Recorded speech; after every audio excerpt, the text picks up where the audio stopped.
أعوذ بالله من الشيطان الرجيم. بسم الله الرحمن الرحيم. الحمد لله الذي جعل الحمد مفتاحا لذكره وسبيلا إلى جنانه وسببا لزيادة إحسانه والصلاة والسلام والتحية والإكرام على سيد أسلم ما في الوجود سر الله في كل موجود نقطة دائرة الوجود صاحب لواء الحمد والمقام المحمود مولانا ومولى الثقلين جد الحسن والحسين أبي القاسم محمد وأهل بيته الطيبين الطاهرين المعصومين المظلومين الذين أذهب الله عنهم الرجس وطهرهم تطهيرا.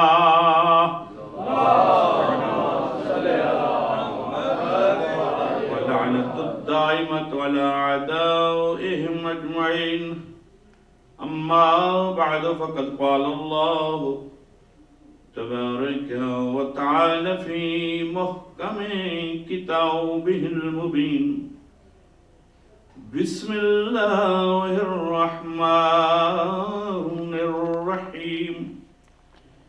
يا أيها الذين آمنوا اتقوا الله وابتغوا إليه الوسيلة وجاهدوا في سبيله لعلكم تفلحون.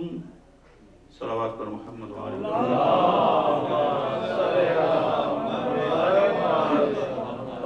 حاضرین گرامی قدر، دوسری گفتگو ہے اس عشر محرم کی.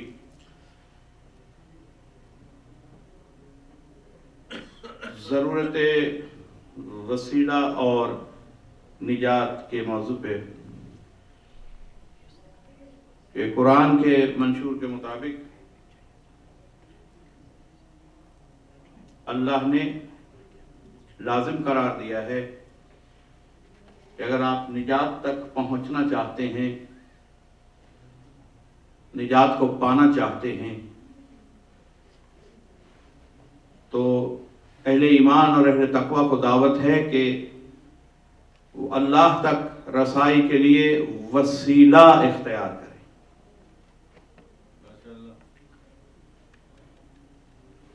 وسیلہ ہے کیا؟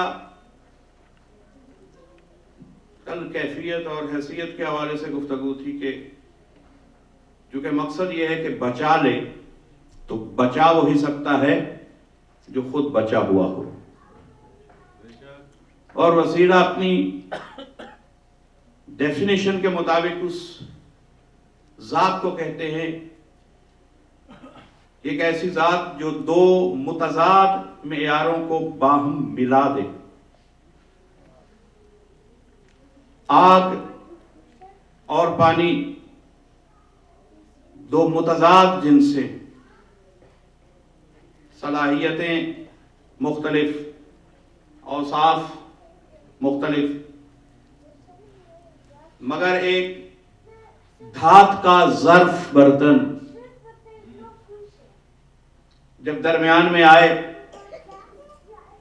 تو دونوں میں اتصال قائم کر سکتا ہے. اور اگر درمیان میں دھات کا برتن نہ ہو ایک بالکل پرائمری سی مثال، تو آگ اور پانی دونوں ایسے کہ یا پانی کا وجود ختم ہو جائے یا آگ کا وجود ختم ہو جائے،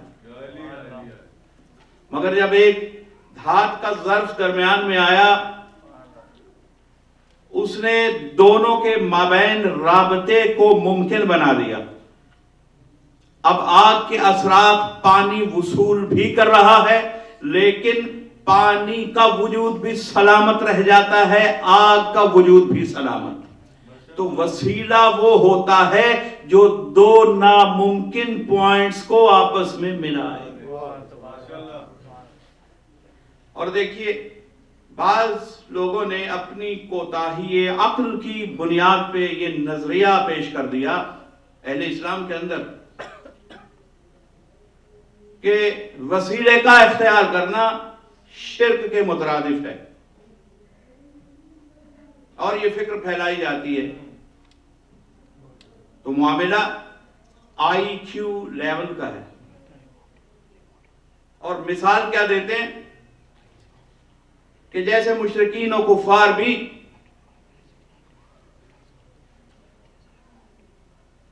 مالک تک رسائی کے لیے بتوں کو وسیلہ بناتے ہیں، تو انہوں نے کہا کہ براہ راست اللہ تک چلے جاؤ، اسے براہ راست پکارو، اس کا قرب حاصل کرو براہ راست، اس نے دعوت عام دے رکھی ہے، وہ ہر جگہ موجود ہے، تو پھر وسیلے کی کیا ضرورت؟ جب راستہ اس تک جاتا ہے۔ یہ جملے، یہ فکر پھیلائی جاتی ہے اور تمثیل دی جاتی ہے بتوں سے، کہ مشرک بھی تو بتوں کو وسیلہ بناتے، حالانکہ وہ اس نقطے کو بھول جاتے ہیں کہ بت کو وسیلہ بنانا اور مفہوم رکھتا ہے، بت شکن کو وسیلہ بنانا اور مفہوم رکھتا ہے۔ اور فرق کیا ہے؟ بنیادی فرق درست کہ وہ بت کو وسیلہ کہتے ہیں، مگر وسیلۃ اللہ جس کا قرآن میں حکم ہے کہ اسے اختیار کرو، اور بت میں فرق کیا؟ بھائی جسے مخلوق کی کثرت مل کے بنائے، جس کا انتخاب کثرت الناس کرے، وہ ہوتا ہے بت۔ یعنی بت کیا ہے؟ بت کی ایک وسیع تعریف کیا ہے؟ جسے مخلوق اپنی مرضی سے وسیلہ بنا لے، وہ بت ہوتا ہے، چاہے وہ پتھر کا ہو، چاہے سانسیں لیتا ہوا بت ہو، چاہے بوڑھا بت ہو، چاہے جوان بت ہو، جسے مخلوق اپنی مرضی سے بنائے وہ بت ہوتا ہے۔ اور جسے اللہ کبھی مصطفیٰ کہہ کے چنے، کبھی مجتبیٰ کہہ کے چنے، کبھی مرتضیٰ کہہ کے چنے، وہ وسیلۃ اللہ ہوتا ہے۔ صلوات پر محمد و آل محمد۔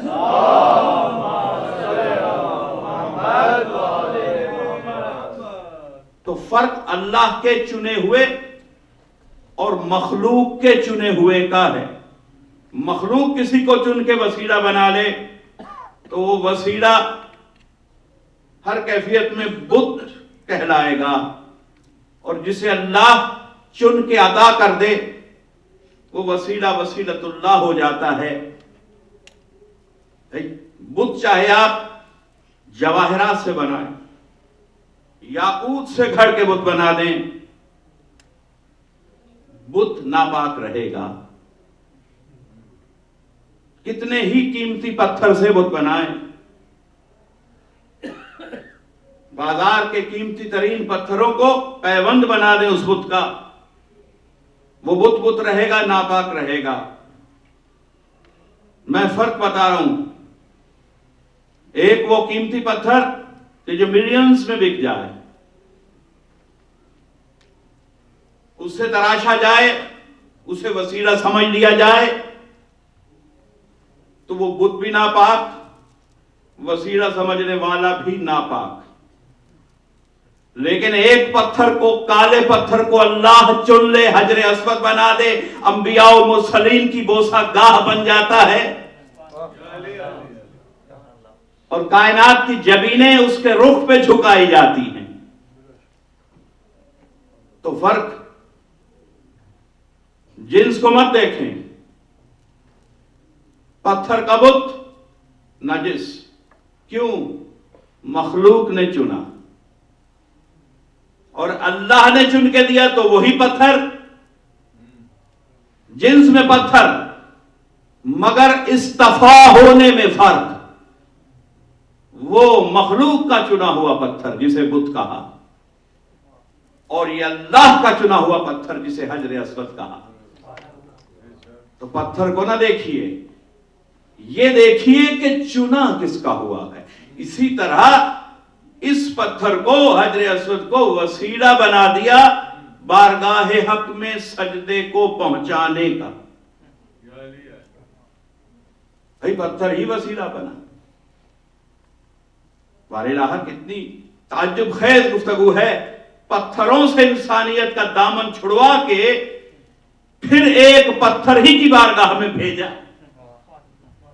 کہا یہی تو سمجھانا چاہتا ہوں کہ اسلام اور دین ہے کیا۔ جسے مخلوق چنے اسے میں بت کہتا ہوں، جسے میں چن لوں اسے وسیلۃ اللہ کہتا ہوں۔ صلوات پڑھیے محمد۔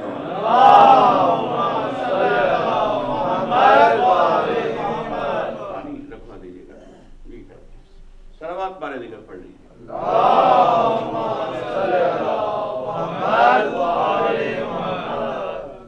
اب جو دو مختلف متضاد معیاروں کو ملائے، بائی ڈیفینیشن وہ وسیلہ،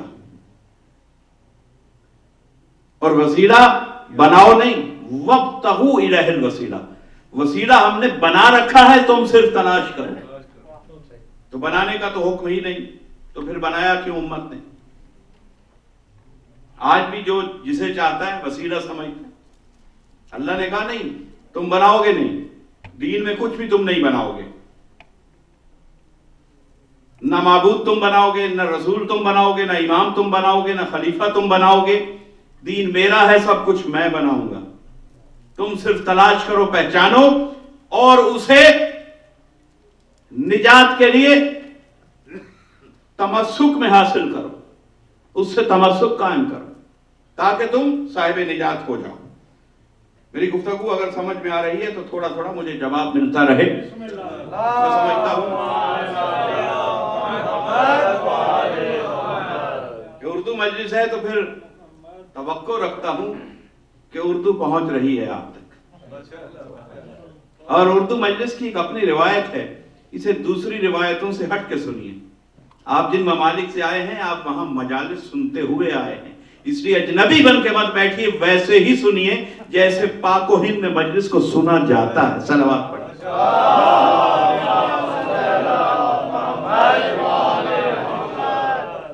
تو حضور نکتہ یہ ہے کہ وسیلہ اختیار کرو، ڈھونڈو، ابتغاء مرضات اللہ، جیسے دوسرے مقام پہ کہا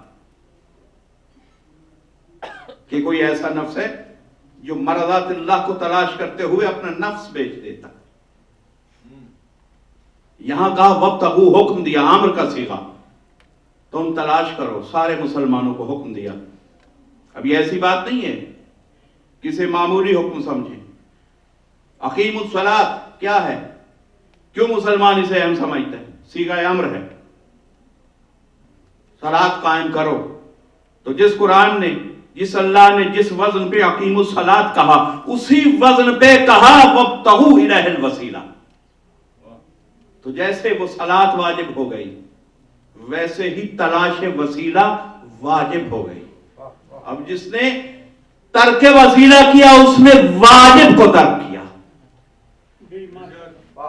اس نے واجب کو ترک کر دیا۔ اس لیے اہمیت وسیلہ پہ غور رہے۔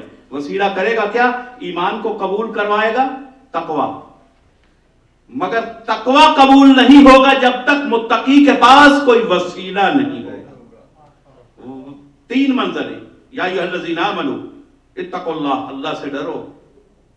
ایمان کو قبول کروانا ہے تو متقی بنو، اور متقی ہونے کو قیامت تک پہنچانا ہے تو پھر وسیلہ اختیار کرو. ورنہ وہ دشمن طاق میں بیٹھا ہے. آج کا متقی ہو سکتا ہے مرنے سے پہلے فاسق ہو کے مرے. فسق سے بچنے کے لیے وسیلے کے دامن کو پکڑ لو، اس کا دامن تمہیں نجات کے دروازے تک لے آئے گا. اکیلا تقوی احتمال تقوی کافی نہیں. تقوی کو یقین کی منزل تک پہنچانا ہے تو وسیلہ اختیار کرو. وجاہدوا فی سبیلہ، یہ ہی کی ضمیر دونوں طرف جا رہی ہے. عجیب آیت. شاید اللہ نے، اور یقیناً شاید نہیں، اللہ نے دانستاً اس ضمیر کو ایسا رکھا کہ فی سبیل ہی جب کہا تو اللہ کا راستہ بھی اسی ہی میں ہے اور وسیلے کا راستہ بھی اسی ہی میں ہے. گویا اللہ نے وسیلے کے راستے میں جہاد کو اپنی راہ میں جہاد بنا دیا. وجاہدوا فی سبیلہ لعلکم تفلحون، تاکہ تم نجات پا جاؤ. اور حضور بس اب وسیلہ دو متضاد قوتوں کو ملواتا ہے، انسان اور خالق، معبود اور مخلوق، ساجد اور مسجود. ایک کی شان یہ کہ اسے سجدہ کیا جائے اور ایک کی انتہا یہ کہ بس سجدہ کر دے. تو فرق ہے، وہ کمال محض، کمال ہی کمال، مخلوق زوال ہی زوال. مخلوق صاحب زوال، وہ لم یزل ولا یزال. تو اب لم یزل ولا یزال سے صاحب زوال، جس کو زوال نہیں آتا اور اس کو زوال ہی زوال ہے، تو زوال والا لا زوال سے رابطہ کیسے کرے؟ تو اللہ نے کہا کہ اس کا ایک ہی راستہ ہے، وسیلہ اختیار کرو. مسلمانوں نے کہا نہیں، اللہ ہر مقام پہ موجود ہے، جائیے پکاریے پہنچ جائیے اس تک. راستہ ڈائریکٹ ہے. میں سمجھتا ہوں مسلمان اللہ سے زیادہ اپنے آپ کو صاحب اختیار سمجھتا ہے. اللہ یقیناً اختیار رکھتا تھا، انسان کو ہدایت بغیر انبیاء پہنچا دیتا، بغیر امام قوموں کو چھوڑ دیتا. لیکن اللہ نے اختیار رکھنے کے باوجود اپنی ہدایت پہنچانے کے لیے مخلوق سے پہلے خود انبیاء کو وسیلہ بنایا، خود ائمہ کو وسیلہ بنایا. تو سب سے پہلے تو اللہ نے وسیلہ اختیار کیا. اب اللہ اپنی سنت مخلوق کو سمجھانا چاہتا ہے کہ جس طرح میں تم تک وسیلے کے بغیر نہیں پہنچتا، خبردار تم بھی جسارت نہ کرنا. جب تم مجھ تک آنے کی صحیح کرو تو اسی راستے سے آنا جس راستے سے میں تم تک پہنچا. اب یہ ایسا مسلم ہے کہ جو اللہ کے منشور سے زیادہ اختیار رکھتا ہے. اللہ تو آنا چاہے تو بغیر وسیلے کے مخلوق تک نہ آئے، اور مسلمان یہ سمجھے کہ وہ اللہ تک بغیر وسیلے کے پہنچ سکتا ہے. تو جو راہ اس نے بنائی ہے اسی راہ پہ جانا ہوگا. صلوات پڑھ لیجیے محمد والے.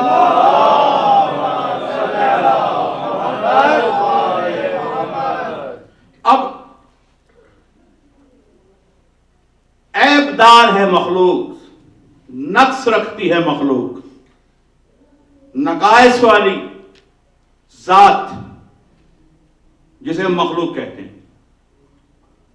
اور نقائص سے پاک، عیوب سے پاک وہ ذات جسے ہم معبود کہتے ہیں. تو ایک پرعیب بے عیب تک کیسے جائے؟ تو اللہ نے جب اپنے آپ کو بے عیب ڈکلیئر کیا تو اس کے لیے لفظ عطا کیا سبحان، جس میں کوئی عیب نہیں، ممکن ہی نہیں. سبحان اللہ، اے اللہ تسبیح کرو اللہ کی، اے پروردگار تو ایسا پروردگار ہے کہ تجھ میں کوئی عیب نہیں. تو اللہ نے اپنے لیے بے عیب ہونے کو انٹروڈیوس کروایا ایک لفظ سے، صلی علی محمد۔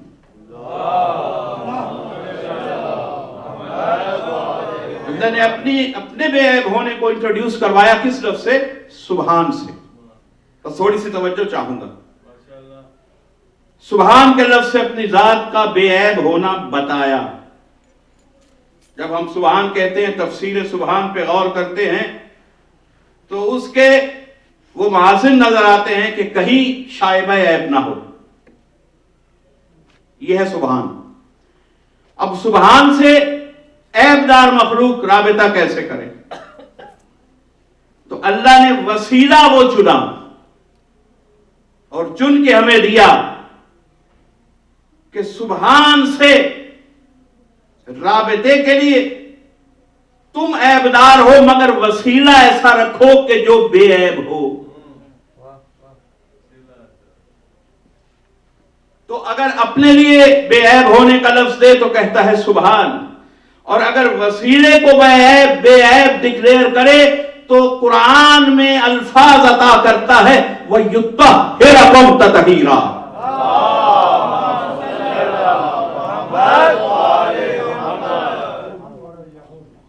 خود بے عیب سبحان، وسیلہ بے عیب بنائے تو کہتا ہے یطہرکم تطہیرا۔ بھئی اسی کی تفسیر میں فرمایا انما یرید اللہ، اللہ نے ارادہ رکھا، اللہ کا ارادہ ہے، جب سے اللہ ہے اس کا ارادہ ہے۔ یہ آیت آنے کے بعد ارادہ نہیں ہوا، اس کی ذات کی طرح اس کا ارادہ محکم، مستقل، مسلسل، نہ ختم ہونے والا۔ لِيُذْهِبَ عَنْكُمُ الرِّجْسَ، کبھی غور کیجئے، لطف لیجئے، یہ آیت بچوں کو بھی یاد ہے، لیکن مفہوم پہ ہم غور کریں تو آیت روح میں اتر جائے۔ لِيُذْهِبَ عَنْكُمُ الرِّجْسَ، رجس سے مراد صرف ناپاکی نہیں ہے کہ چھینٹا پڑ گیا، نہیں، کائنات کے ہر عیب کو قرآن کی زبان میں رجس کہا جاتا ہے۔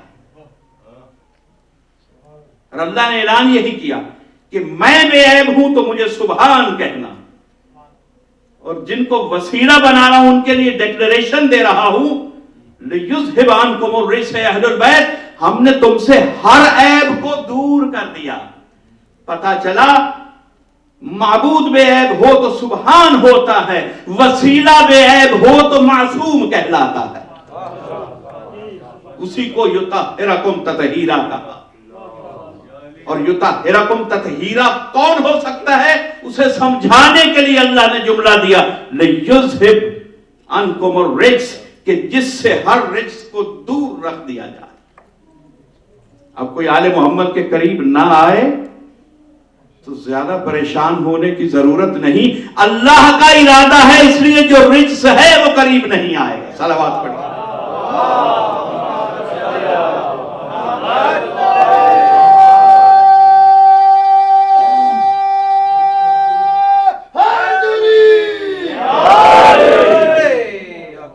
میرا ارادہ کسی مبلغ کا ارادہ اللہ کے ارادے کو بدل نہیں سکتا۔ جب کسی کا رجس دور ہو جائے گا وہ خود چلا آئے گا۔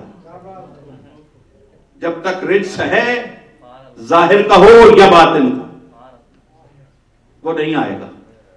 ارادہ اللہ کا ہے، اللہ کا ارادہ دیوار بن کے کھڑا ہے۔ گھبرایا مت کیجیے، اللہ کی آیت سے پوچھ لیا کیجیے اس کا نسب کیا ہے، نسب بتایا جا رہا ہے لِيُذْهِبَ عَنْكُمُ الرِّجْسَ۔ کیوں نہیں آ سکتا کہ تم ایسے پاک ہو جیسے اللہ پاک کرنے کا حق رکھتا ہے۔ جتنی اللہ کی طاقت اس کے مطابق پاک کرنے کے حق کی طاقت، جتنا وہ قادر اس قدرت کی حد تک اس نے پاک رکھا۔ لِيُذْهِبَ عَنْكُمُ الرِّجْسَ۔ اور دیکھیے آل محمد کے لیے، اسی لیے خود آل محمد نے تعلیم دی ہمیں کیسے پکارو۔ بھائی زیارت جامعہ، ایسے 1 2 3 4 جملے سن لیجیے، طویل زیارت صغیرہ بھی ہے، کبیرہ بھی۔ زیارت جامعہ صغیرہ، زیارت جامعہ کبیرہ، یہ کسی مولوی یا عالم یا مجتہد کی بنائی ہوئی زیارت نہیں ہے. انشاءاللہ کسی مجلس میں تفصیل عرض کروں گا وہ کیا چیزیں ہیں جو آل محمد نے کسی کی مداخلت کے بغیر خود عطا کی. امام علی نقی علیہ السلام نے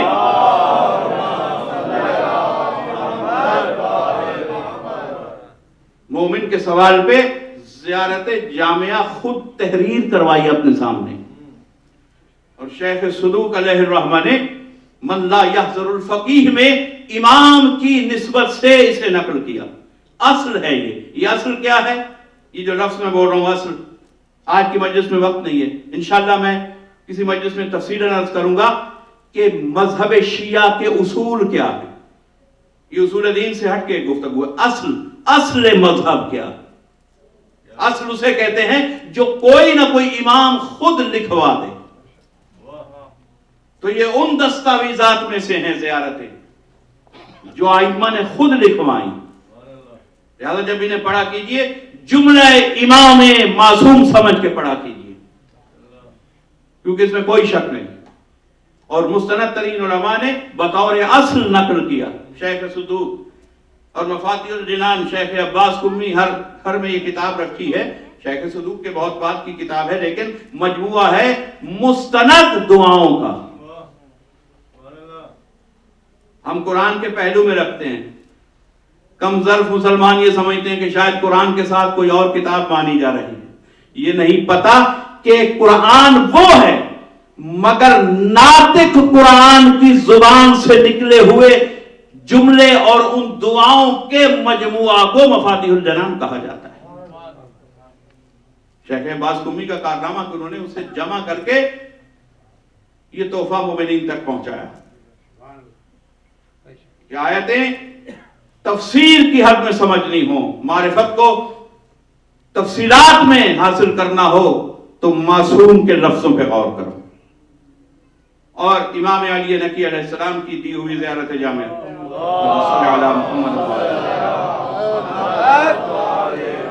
فرمایا کہ جب کسی بھی ہم میں سے 14 میں سے کسی کی بارگاہ میں جاؤ، کسی بارگاہ عصمت میں جاؤ، کسی وسیلہ کی بارگاہ میں جاؤ اور سلام کرنا چاہو، مخاطب کرنا چاہو، زیارت کرنا چاہو تو کن لفظوں سے ہمیں پکارو. وسیلہ وہ ہوتا ہے جو اسے پکارنے کی تعلیم بھی خود دے اور وسیلے کو پکارنے کی تعلیم بھی خود عطا کرے. وہ وسیلہ ہوتا ہے. جس شان کا معبود اسی معیار پہ اس کا وسیلہ ہوگا. مخلوق نہیں تعین کرے گی. تو امام علی نقی علیہ السلام نے معصومین نے جہاں اللہ کو پکارنے کے لیے دعائیں دیں، کبھی ان چیزوں پہ غور کیا کیجیے.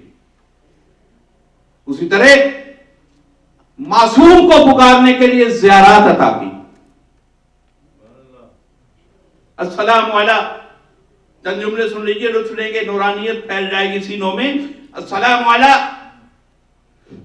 آئمۃ الہدی ومصابیح الدجی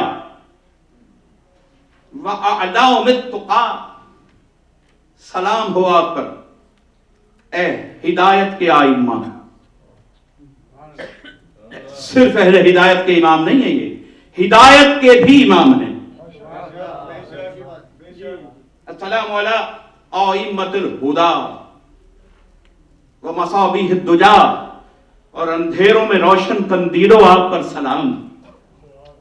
ظلمت گاہ جہان میں اللہ کی طرف سے روشن قندیلوں تم پر ہمارا سلام. وعلام التقی، اور اے تقوی کے پرچموں، اے نشانات تقوی آپ پر سلام. وکہف الورا، وکہف الورا. عجیب ایک میں عجیب لطف لیتا ہوں اس ایک خطاب کا. امام علی نقی علیہ السلام کی عطا ہے کہ ہمیں پکارو تو کہف الورا کہو. کہف الورا کہو ہمیں. کیوں؟ کیا ہے کہف؟ کہف کیا ہے؟ سورہ کہف ہے قرآن حکیم میں. رات کو پناہ گاہ کو کہتے ہیں. تو معصوم نے اپنا وسیلہ ہونا سمجھایا. ہم کس طرح سے وسیلہ ہیں؟ جب گمراہی عالم سے کوئی پناہ نہ ملے اور جب محشر میں عذاب سے کوئی پناہ نہ ملے تو ہم دونوں جہانوں میں بچانے والی پناہ گاہ ہیں.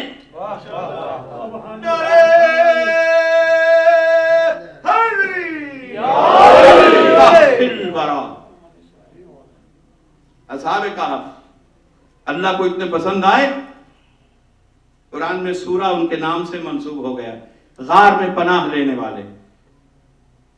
مگر فرق کیا ہے؟ اصحاب کہف پناہ لینے والے، آل محمد پناہ دینے والے. تو جس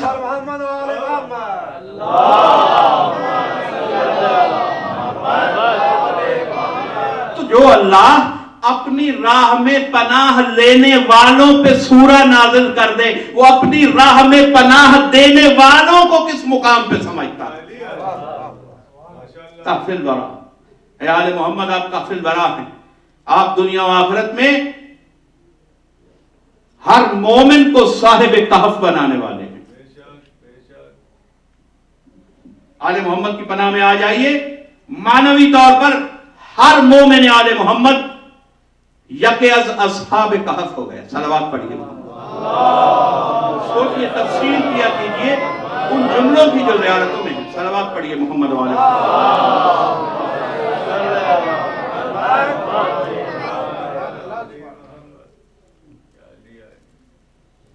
انکم، میں گواہی دیتا ہوں کہ آپ کیا ہیں؟ ائمۃ الراشدون والمہدیون والمعصومون. زیارت جامع کہ آپ ہی رشد عطا کرنے والے امام ہیں. آپ میں سے، آپ 14 میں سے ہر فرد مہدی ہے. یہ نہیں ہے کہ صرف امام مہدی، آپ کے امام ہی امام مہدی ہیں. ہر زیارت میں یہ الفاظ آپ کو ملیں گے کہ ہم گواہی دیتے ہیں میرے مولا آپ سارے کے سارے اپنے اپنے حد کے مہدی، ہم آخری مہدی کے انتظار میں، لیکن ہم ہر مہدی پہ ایمان رکھتے ہیں. یہ 14 ہیں، یہ سب مہدی. پہلا محمد بھی مہدی، آخری تک سب مہدی. مہدیون المعصومون. اور آپ بے عیب ہیں، جس طرح وہ سبحان بے عیب ہے، وہ معبود ہو کے بے عیب ہے، آپ اس کی مخلوق اول ہو کے بے عیب ہیں. معصومون، صاحبان عصمت ہیں. صلوات پڑھیے محمد وآل محمد.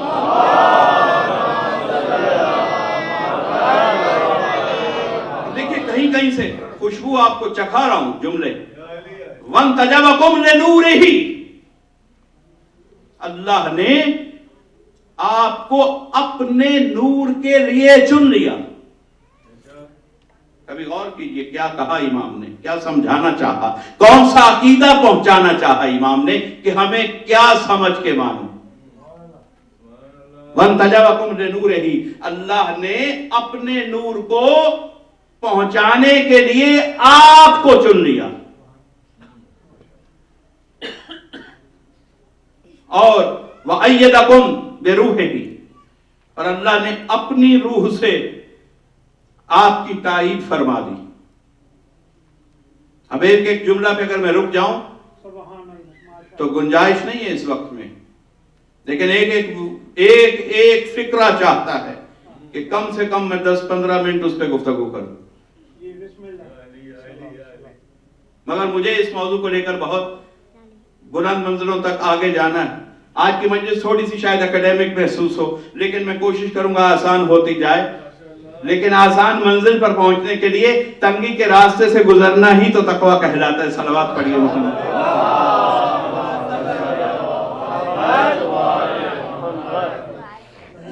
دشواری سے گزرنا متقی بناتا ہے. اور اگر ایمان کو متقی بنانا ہو تو آل محمد کے ان فضائل میں غور کیجئے جن کو عام طور پہ ممبر سے پڑھا ہی نہیں جاتا. صلوات پڑھیے محمد والے.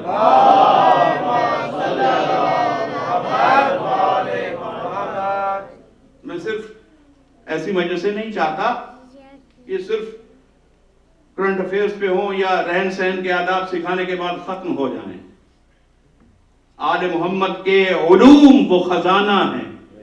ہماری اگر زندگی قیامت تک ہو جائے تو وہ علوم ختم نہ ہوں گے. کیونکہ یہی وہ علم ہے. میں اس لیے یہ پڑھ رہا ہوں کہ روشنی آپ کے قلوب میں باہر سے نہیں آئے گی. اگر اندر سے ہدایت کی روشنی کو پھوٹنا ہے تو نور ہدایت کلمات آل محمد سے وصول ہوگا. اس لیے علم آل محمد پہ اپنی گفتگو سننے کی عادت ہونی چاہیے. قرآن کی مفسر یہ دعائیں، قرآن کی مفسر یہ زیارتیں. فرمایا کہ وَأَيَّدَكُمْ بِرُوحِهِ، اور پھر وَأَرْقَاؤْنًا لِتَوْحِيدِهِ. اے آل محمد آپ وہ ہیں کہ آپ اس کی توحید کو قائم کرنے کا ستون ہیں. آپ نہ ہو تو توحید قائم نہ ہو. وَأَرْقَاؤْنًا لِتَوْحِيدِهِ، اس کی توحید کے قیام کے ارکان ہیں. اور پھر صلوات پڑھیے محمد و آل محمد.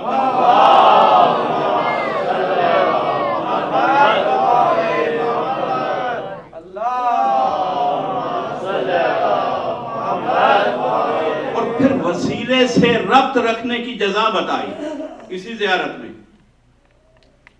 وَلَازِمٌ بِكُمْ لَاحِقٌ، اے ائمہ معصومین، اے مصابیح الدجا، اے کافی الورا، جو آپ سے تمسک رکھ لے. وَلَازِمٌ بِكُمْ لَاحِقٌ، وہ حق سے اور اللہ سے ملحق ہو گیا. وہ اللہ سے ملحق ہو گیا کون؟ جو آپ سے تمسک کر لے. وَالْمُقَصِّرُ فِي حَقِّكُمْ ضَاحِكٌ، اور جو آپ کے مراتب کو گھٹائے وہ ہلاک ہو گیا. معصوم کے جملے ہیں. وَالْمُقَصِّرُ فِي حَقِّكُمْ ضَاحِكٌ، اگر متمسک ہو تو لاحق، نجات پا گیا، اللہ سے ملحق ہو گیا. اور اگر آپ کے مراتب میں شک رکھ لے، آپ کے درجوں کو گھٹا دے، آپ کے حقوق معرفت کو کم کر دے، تو کیا ہے؟ ضاحک، برباد ہو گیا، ہلاک ہو گیا. تو یہ ہے شان وسیلے کی. تو وسیلہ وہ جو اس کی شان بھی بتائے، اپنی شان بھی بتائے کہ ہمیں ایسے پکارو. اور جو ہمارا پروردگار ہے جب اسے پکارو تو کیسے پکارو. تو حضور بات یہ ہے کہ اسی زیارت جامع خزانہ، ہر زیارت خزانہ. زیارت رجبیہ پڑھ کے دیکھیے، زیارت امین اللہ پڑھ کے دیکھیے، زیارت عاشور. تو ان زیارتوں میں معرفت وسیلہ. اور زیارت سے پوچھئے کہ مومن کا عقیدہ کیا ہونا چاہیے. کیونکہ باقی تمام گفتگو تقریریں علماء کی ہوں گی، کتابیں علماء کی ہوں گی، زیارتیں علماء کی نہیں ہیں، آئمہ کی دی ہوئی ہیں. دعائیں آئمہ کی دی ہوئی ہیں. حدیث قصہ آئمہ کی عطا کرتا ہے، بی بی سیدہ کی عطا کرتا ہے. صلوات پڑھیے.